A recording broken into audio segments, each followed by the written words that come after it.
Honours চতুর্থ বর্ষের সুপ্রিয় শিক্ষার্থী ভাই বোনেরা, আসসালামু আলাইকুম। আশা করি তোমরা সকলেই অনেক অনেক ভালো আছো। আজকে ক্লাসে আমি থিওরি অফ নাম্বার সাবজেক্টের চ্যাপ্টার 2 সমস্যা নম্বর 10 সমাধান করব। এই ম্যাথটি আমাদের পরীক্ষার জন্য খুবই গুরুত্বপূর্ণ। দেখো, আমি আজকের ক্লাসে 3টা ম্যাথ সলিউশন করব। তো সমস্যা নম্বর 10-এ বলছে পূর্ণ সংখ্যার সাহায্যে নিচের দিওফান্তিন সমীকরণ সমূহের সমাধান নির্ণয় করো। 1 নম্বর হচ্ছে 17x + 13y = 300। এটা ন্যাশনাল ইউনিভার্সিটি 2017 সালে এসেছে। নাম্বার 2 হচ্ছে 7x + 19y = 213।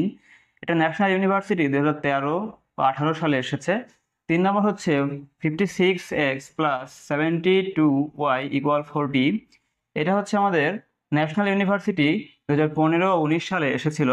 তো এই 3টা ম্যাথই আমাদের পরীক্ষার জন্য গুরুত্বপূর্ণ। তো আজকের ক্লাসে আমি এই দুই নম্বর ম্যাথটি সলিউশন করব, কারণ যদি আমরা এখান থেকে একটা ম্যাথ খুব ভালোভাবে বুঝতে পারি তাহলে সবগুলো ম্যাথই একই নিয়মে পারা সম্ভব। তো 2 নম্বর ম্যাথ সলিউশন লিখলাম আমরা সলিউশন। প্রদত্ত সমীকরণ 7x + 19y = 213, এটাকে ধরবো হচ্ছে 1 নম্বর সমীকরণ। এখন এই 1 নং সমীকরণকে দিওফান্তিন সমীকরণের সাধারণ সমীকরণ রয়েছে ax + by = c, এই সমীকরণের সাথে তুলনা করে পাই a হচ্ছে 7, b 19 এবং c হচ্ছে 213। তাহলে দেখো, এখন আমি কি করতে পারি, এই জায়গাটায় আমি ইউক্লিডের ভাগ প্রক্রিয়া প্রয়োগ করব।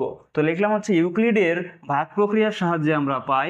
শুরুতে এই পাশে আমরা ভাগ করলাম, ভাগটা কিভাবে করব দেখো, 7 ভাগ হচ্ছে না 19কে 7 দ্বারা ভাগ করলাম। তাহলে এখানে দেখো কত হয়, 2 আর 2 গুণ 7 অর্থাৎ 2 গুণ 7 করলে 14, বিয়োগ করলে থাকে হচ্ছে 5। এরপরে কি হবে, এই 7টা চলে আসবে হচ্ছে এখানে, এই প্রক্রিয়ায় ভাগটা করতে হবে। এটা এখানে 7 চলে আসবে এখানে, তাহলে এখানে 5 কি 1 যায়, 1 গুণ 5 করলে 5, এখান থেকে থাকা হচ্ছে 2। এরপর এই 5টা চলে আসবে এখানে, ক্রমান্বয়ে এভাবে নামবে। আর এখানে কি হবে, 2 দিলে 2 গুণ 2 হচ্ছে 4। এবার এখান থেকে কি এই বিয়োগ করলে থাকে হচ্ছে 1, আর এখানে চলে আসবে এই 2টা এখানে নেমে যাবে। তাহলে এখানে 2 দিলে কত, 2 গুণ 1 করলে 2, ভাগশেষ 0। যতক্ষণ পর্যন্ত ভাগশেষ 0 না আসবে ততক্ষণ পর্যন্ত আমাদের এই প্রক্রিয়া চলবে। এখন এরপর দেখো, এই ভাগ প্রক্রিয়ার টার্ম থেকে আমরা বেশ কিছু লাইন লিখবো। কিভাবে লিখবো, প্রথমে যে এখানে কি ছিল 19, যেই অংশটাকে ভাগ করা হয়েছে প্রথমে, সেই 19 ইকুয়াল, দেখো এই 2 সাথে 7 গুণ হবে অর্থাৎ 2 × 7 প্লাস এই ভাগশেষ প্লাস 5 কমা, এরপরে কি হবে, পরবর্তী আমাদের ভাগ করছিলাম 7 অর্থাৎ 7 ইকুয়াল হচ্ছে এই 1 × 5 প্লাস হচ্ছে 2, 1 × 5 প্লাস 2, এরপর হচ্ছে 5, 5 ইকুয়াল কত, 2 × 2 প্লাস হচ্ছে 1, 2 × 2 প্লাস 1, এরপর হচ্ছে কত 2, 2 ইকুয়াল কত হবে, 2 × 1 প্লাস কত 0। তো 0 আমাদের না লিখলেও চলে। এখন দেখো, আমরা এখানে যে কাজটা করব, এখানটায় আমরা দেখতে পাচ্ছি যে সর্বশেষ অশূন্য ভাগশেষ কিন্তু এখানটায় 1। তো আমরা জানি যে সর্বশেষ যে অশূন্য ভাগশেষ হয় ইউক্লিডের ভাগ প্রক্রিয়ায়, তো সেই সর্বশেষ অশূন্য ভাগশেষটা কিন্তু আমাদের গসাগু হয়ে থাকে। তাহলে আমরা কি লিখলাম এখানে, ডি ডি ইকুয়াল হচ্ছে 7,19 ইকুয়াল কি বলতে পারি, 1 বলতে পারি, কারণ জানি আমরা গসাগুকে ডি দ্বারা প্রকাশ করা হয়। এবং এখানটা দেখো 1, এখানে দেখো 1 দ্বারা 213 হচ্ছে বিভাজ্য। এখন এই যে আমরা ডি ইকুয়াল পেয়েছি 1, তাহলে এই 1 নিয়েই আমাদের প্রথমে কাজ করব। তাহলে দেখো এইটার মধ্যে 1 রয়েছে কোন লাইনটায়, এই যে 5 = 2.2 প্লাস 1। যদি এখানটায় 1 ইকুয়াল আমরা বের করি, 1 ইকুয়াল কত পাই, 5 মাইনাস কত 2.2 পাবো। তাহলে আমি একবারে কি লিখলাম এখানটায়, এখন 1 = 5 - 2.2। এরপর দেখো 5 মাইনাস দাঁড়াতে রাখলাম, এখানে 2 × এই যে 2, এই 2টার মান বসাবো। তাহলে দেখো আমার নিচের দিকে যাওয়া যাবে না, উপরের ক্রমান্বয়ে আস্তে আস্তে উপরের দিকে কাজ করব। তাহলে এখানটায় এরপরে আগের লাইনে দেখো 2 রয়েছে, 2-র পরিবর্তে আমি এখানে কি বসাতে পারি, এই 1.5টাকে পাশে আনলে কি 7 - 1.5। তাই এখানে কি বসালাম, 2 এর পরিবর্তে 7 - 1.5 বসালাম। এরপর দেখো এই 5 আর এই 1.5 একই কথা, তাহলে 1 × 5, তাহলে আমি কি লিখলাম 5 এর জায়গায় 1 × 5 লিখলাম, মাইনাস এই 2 দিয়ে গুণ করলে 2 × 7 প্লাস এই 2 দিয়ে এখানে গুণ করলে কত হয়, 2 × 5 হয়। প্লাস কেন হলো, এই মাইনাস আর মাইনাস গুণ করে কত হলো, প্লাস হলো। তাহলে প্লাস 2 × 5 আর এটা 1 × 5 কত হবে, 3 × 5 - 2 × 7। এর পরবর্তী লাইন দেখো, এর আগের একটা লাইন আমাদের বাদ রয়েছে, এই লাইনে 5 এর মান বসাবো। 5 ইকুয়াল কত, 5 ইকুয়াল হচ্ছে 19 - 2 × 7। তাহলে এখানে কি এই 5 এর পরিবর্তে বসালাম হচ্ছে 19 - 2 × 7 মাইনাস হচ্ছে 2 × 7। এখন এই যে গুণ করলে কত হয়, 19 × 3 মাইনাস 3 দুগুণে কত, 6 × 7 মাইনাস কত 2 × 7। তাহলে 19 × 3 রাখলাম, দেখো এখানটাই -6 - 2, তাহলে কত হলো -8। আর দেখো এখানটায় কি লিখলাম, প্লাস 7 × -8, এটা গুণ করলে কিন্তু আবার এই লাইনই ফেরত আসবে। এখন এইটাকে আমরা একটু সাজিয়ে লিখবো, কেননা আমাদের সমীকরণ ছিল হচ্ছে 7x + 19y। তো 7 এর পার্টটাকে আগে লিখবো, 19 এর পার্টটাকে পরে লিখবো। বাম পক্ষে ছিল হচ্ছে 1, তাহলে বা আমরা কি পাই 1 = 7 × -8 + 19 × 3। এখন এই ম্যাথে সলিউশন করতে হলে আমাদের এই লাইনের পরবর্তী লাইনে আমরা যে কাজটি করব সেটা হচ্ছে আমাদের যে সি এর মানটা পেয়েছিলাম, অর্থাৎ যেহেতু বাম পক্ষে ডান পক্ষে আমাদের কি সি ছিল, তো এখানটা যেহেতু 1, তাহলে এর সাথে কি সি দ্বারা গুণ করতে হবে। তো সি এর মান কত ছিল 213। তো 213 দ্বারা এই সমীকরণটাকে আমরা গুণ করে দিব। তো গুণ করলে এখানে কত পাবো, 213 = 7 × -1704 + 19 × 639। এখন এটাকে আমরা লিখতে পারি 7x0 প্লাস কত 19y0, যেখানটা x0 ইকুয়াল হচ্ছে -1704, y0 ইকুয়াল 639। এখন দেখো তো, আমরা জানি যে ডিওফান্তিন সমীকরণের যে সাধারণ সমাধানের যে সূত্রটি রয়েছে, আমরা প্রথম ক্লাসে অর্থাৎ যেই ক্লাস ডিওফান্তিন সমীকরণ প্রমাণ করেছিলাম সেখানটায় সেই সূত্রটা আমরা পেয়েছিলাম। আমরা জানি যে সমাধান হচ্ছে x = x0 + b/d × t।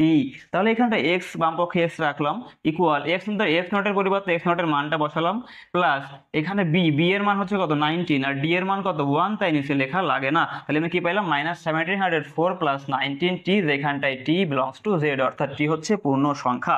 এবং y ইকুয়াল পাচ্ছি আমরা এখান থেকে y0 - a/d × t। y0 এর মান হচ্ছে 639 মাইনাস a হচ্ছে এখানটায় কত 7, b d = 1 লেখা লাগে না, তাহলে -7t। এই যে অংশটা পাইলাম এটা হচ্ছে আমাদের এই প্রদত্ত সমীকরণের সাধারণ সমাধান। এখন যদি প্রশ্ন এখানে বলে যে নিচের ডিওফান্তিন সমীকরণের সাধারণ সমাধান নির্ণয় করো, সেক্ষেত্রে এই পর্যন্ত করলেই কিন্তু আমাদের অ্যান্সারটা হয়ে যাবে। কিন্তু যেহেতু এখানে বলছে পূর্ণ সংখ্যার সাহায্যে, সেক্ষেত্রে এর পরবর্তীতে আমাদের কি পূর্ণ সংখ্যার সাহায্যে এর সমাধানটা বের করতে হবে।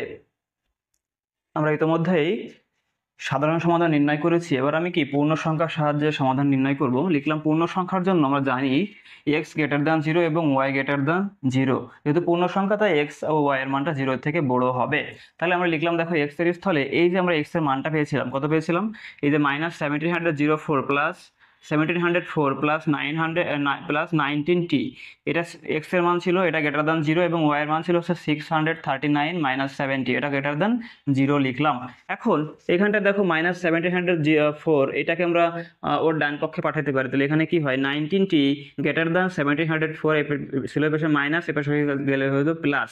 তাহলে এখানটায় এই -19 কে আমরা এখানে ভাগ করে দিতে পারি, তাহলে t > 1704 কত 19 লিখতে পারি। এবং এখানটা দেখো কি কাজ হয়েছে, একইভাবে এখানে -70 কে আমরা ডান পক্ষে পাঠাতে পারি, তাহলে 639 হচ্ছে কত 70। তাহলে এখান থেকে দেখো এই 7টাকে ভাগ করে যদি নিয়ে চলে আসি, তাহলে কি হয় 639/7 হচ্ছে t। দুইটা অংশ একটু চিন্তা করে দেখো তো, এখানটায় এই যে t এর থেকে কিন্তু এই অংশটা বড়, আবার এখানটায় দেখো এই অংশ থেকে t-টা বড়। তার মানে আমরা এটাকে একত্রে এরকম লিখতে পারি 1704/19 t <639/7 লিখতে পারি। যদি এটাকে আমরা ক্যালকুলেশন করি, তাহলে এখানে পাবো হচ্ছে 89.68 t <91.28। এখন t এর মানটা এরকম একটা মান হবে, যেহেতু বলছে t পূর্ণ সংখ্যা, তাহলে এই যে এই সীমার মধ্যে পূর্ণ সংখ্যা কত হতে পারে, 90 হতে পারে আর 91 হতে পারে। তাহলে কি লিখলাম এখানে t = 90, 91। এখন আমরা ধনাত্মক পূর্ণ সংখ্যার সাহায্যে এই x এবং y এর মানটা বের করব।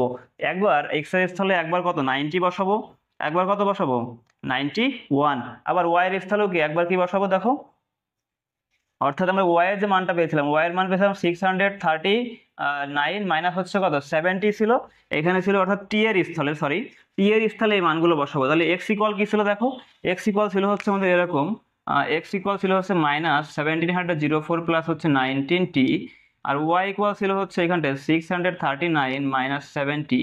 তো এই দুইটা জায়গায় আমি t এর মানটা বসাবো, ও একবার 90 বসাবো, একবার 91 বসাবো। তাহলে এখানে 90 বসালাম, 91 ক্যালকুলেশন করলে কত পাবো, একবার 6, একবার কত 25।